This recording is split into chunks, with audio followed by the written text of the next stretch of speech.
بسم اللہ الرحمن الرحیم۔ حضرت اما حوا اس کائنات کی پہلی عورت، حضرت آدم علیہ السلام کی زوجہ اور دنیا کے تمام انسانوں کی امی جان ہیں۔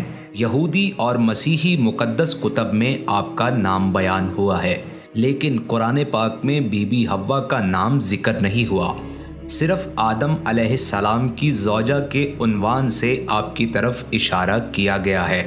حضرت اما حوا کی پیدائش کس طرح ہوئی، آپ کو کیوں کر جنت سے زمین پر اتارا گیا اور آپ کا مزار کہاں ہے، آج کی ویڈیو میں یہی آپ کو بتایا جائے گا۔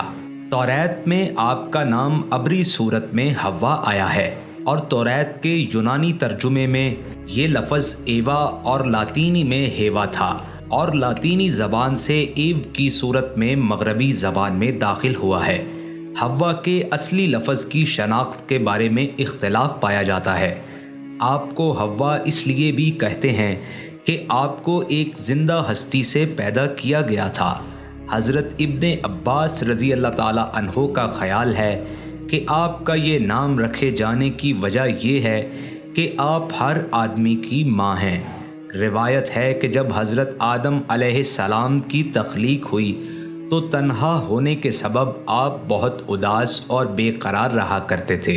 ان کی افسردگی اور اضطراب کو دیکھ کر ایک روز خدا تعالیٰ نے اس وقت جب کہ حضرت آدم علیہ السلام سو رہے تھے، ان کے بائیں پہلو سے ایک پسلی نکلوائی اور اس سے بی بی حوا کو تخلیق کیا۔ یہ پسلی نکالنے سے حضرت آدم علیہ السلام کو کوئی دکھ یا تکلیف محسوس نہ ہوئی۔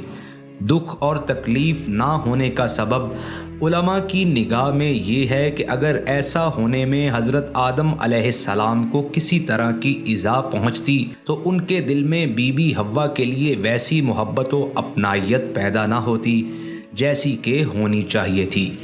گویا میاں بیوی کے باہمی تعلق کو خوشگوار بنانے اور ان میں ہم آہنگی پیدا کرنے کے لیے مرد کو عورت کی تخلیق کا سبب بننے کے باوجود کسی طرح کی تکلیف سے محفوظ رکھا گیا۔ حق تعالیٰ نے بی بی حوا کے قالب میں خوبصورتی اور خوبصیرتی کو یکجا کر دیا، اور بعد ازاں حضرت آدم علیہ السلام کو نیند سے بیدار کر کے ان کی ملاقات بی بی حوا سے کروائی۔ انہیں دیکھ کر حضرت آدم علیہ السلام نے بے اختیار ان کی طرف ہاتھ بڑھانا چاہا، تب خدا تعالیٰ کی جانب سے آواز آئی کہ اے آدم، خبردار، اسے مت چھو، بے نکاح یہ تجھ پر حرام ہے۔ چنانچہ حضرت آدم علیہ السلام کی درخواست پر ان کا نکاح بی بی حوا کے ساتھ کر دیا گیا، اور دونوں میاں بیوی کو جنت میں رہنے بسنے کی اجازت مرحمت فرمائی گئی۔ انہیں اجازت دی گئی کہ وہ جنت کے باغوں میں سے جو چاہیں کھائیں، لیکن ایک درخت کے پاس جانے سے منع کر دیا گیا اور اس کا پھل ان پر حرام قرار دے دیا گیا۔ شیطان لعین جو حضرت آدم علیہ السلام کی تخلیق سے ہی آپ کا دشمن بنا آپ کی طاق میں لگا بیٹھا تھا، ایک روز موقع پا کر وہ جنت میں داخل ہوا، بی بی حوا کے پاس پہنچا اور انہیں ورغلایا کہ خدا تعالیٰ آپ کو جنت سے نکالنے کا ارادہ رکھتا ہے، اسی واسطے آپ کو اس درخت کا پھل کھانے سے منع کیا ہے، کیونکہ جو کوئی بھی اس درخت کا پھل کھائے گا اسے کبھی جنت سے نہیں نکالا جائے گا۔ اس پر بی بی حوا نے ہاتھ بڑھا کر اس درخت سے 3 پھل توڑ لیے، ان میں سے ایک خود کھایا اور 2 حضرت آدم علیہ السلام کے لیے لے گئیں۔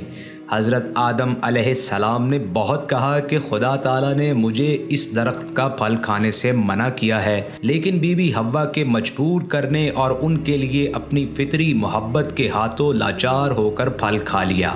یہ پھل کھاتے ہی آدم علیہ السلام اور بی بی حوا کی آنکھوں پر پڑے ہوئے حجاب اتر گئے، دونوں کی عریانی ایک دوسرے پر عیاں ہوئی، وہ ایک دوسرے کو دیکھ کر شرمانے اور منہ چھپانے لگے اور درختوں کے پتے اتار کر اپنی ستر پوشی کرنے لگے۔ بہرحال جو ہونا تھا ہو چکا تھا۔ اس کوتاہی پر حضرت آدم علیہ السلام اور بی بی حوا کو جنت سے نکال کر زمین پر اتار دیا گیا اور جدائی کی سزا دی گئی۔ حضرت آدم علیہ السلام کو سراندیپ موجودہ سری لنکا میں اتارا گیا۔ سراندیپ میں بوز نامی پہاڑی پر آدم علیہ السلام کے قدموں کے نشان ملتے ہیں۔ جبکہ بی بی حوا کو سعودی عرب کے شہر جدہ میں اتارا گیا اور شیطان کو حضرت آدم علیہ السلام اور حضرت حوا علیہ السلام کے اتارنے سے پہلے ہی ایلا میں اتار دیا گیا تھا۔ اس وقت کے اعتبار سے جدہ اور سراندیب کے درمیان تقریباً 2100 میل کا فاصلہ تھا اور بعد میں ان دونوں کی ملاقات مکہ میں جبل رحمت کے مقام پر ہوئی۔ وہاں نشانی کے طور پر ایک مینار بھی بنایا گیا ہے۔ بہرحال زمین پر اتارے جانے پر حضرت آدم علیہ السلام اور اماں حوا اپنی غلطی پر خوب پچھتائے اور رو رو کر باری تعالیٰ سے مغفرت کی التجا کی۔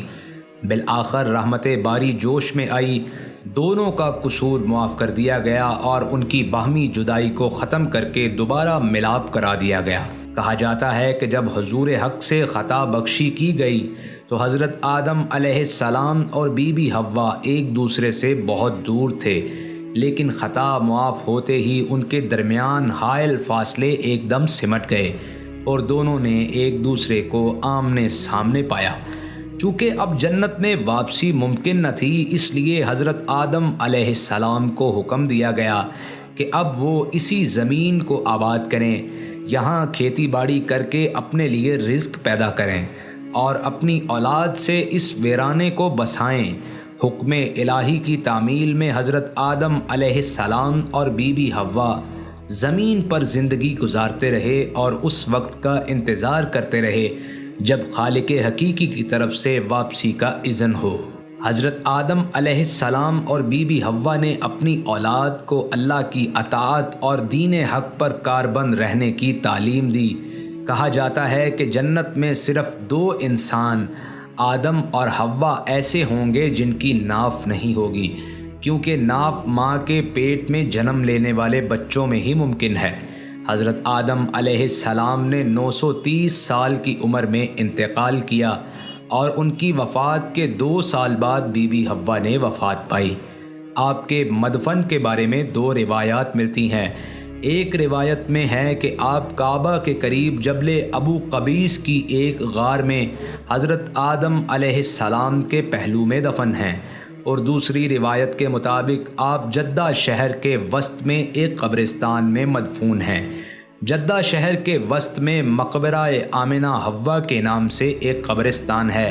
مقبرہ آمنہ حوا یعنی ہماری اماں حوا کا قبرستان۔ اس قبرستان کے مرکزی دروازے کے سامنے موجود بورڈ پر یہی لفظ یعنی مقبرہ آمنہ حوا لکھا ہوا ہے۔ عربی میں مقبرہ قبرستان کو کہتے ہیں۔ اس قبرستان کے لیے روایت یہ ہے کہ اس میں تاریخ انسانیت کی پہلی خاتون بی بی حوا مدفون ہیں۔ اس قبرستان کے اندر کچھ قبور ہیں جن کی لمبائی عام قبور سے کچھ زیادہ ہے۔ کوئی واضح نشانی موجود نہیں جو اس بات کو 100% یقینی بنا سکے کہ کون سی قبر بی بی حوا کی ہے۔ یہاں موجود خدمت گار یا تو کچھ بتاتے نہیں یا پھر غیر یقینی کی کیفیت میں کسی قبر کی طرف اشارہ کر دیتے ہیں جس پر یقین سے کچھ نہیں کہا جا سکتا۔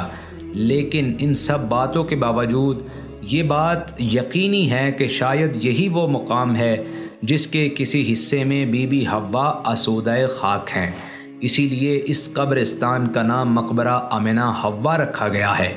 دوسرا یہ کہ جدہ شہر کا نام بھی جدہ بی بی حوا کے نام پر ہی رکھا گیا ہے۔ بی بی حوا کیونکہ پوری انسانیت کی جد ہیں اور اس شہر میں محو استراحت ہیں، اسی لیے اس کا نام جدہ رکھا گیا ہے۔ عربی میں جد دادی ماں کو کہتے ہیں اور بی بی حوا واقعی پوری انسانیت کی ماں ہیں۔ ہم اپنی سابقہ پشتوں کو جد امجد یا آباء و اجداد کہہ کر پکارتے ہیں اور یہ لفظ اجداد جد کی جمع ہے۔ مقبرہ آمنہ حوا قبرستان میں ان کا مقبرہ پہلی دفعہ ایرانیوں نے بنایا تھا، مگر 1975 میں سعودی عرب کی حکومت نے اس کو تالا لگا کر بند کر دیا اور بعد میں اس مقبرے کو ختم کر دیا گیا۔ روایات کے مطابق ان 2 مقامات میں سے ایک پر حضرت اماں حوا مدفون ہیں، لیکن بہتر علم اللہ تعالیٰ ہی کو ہے۔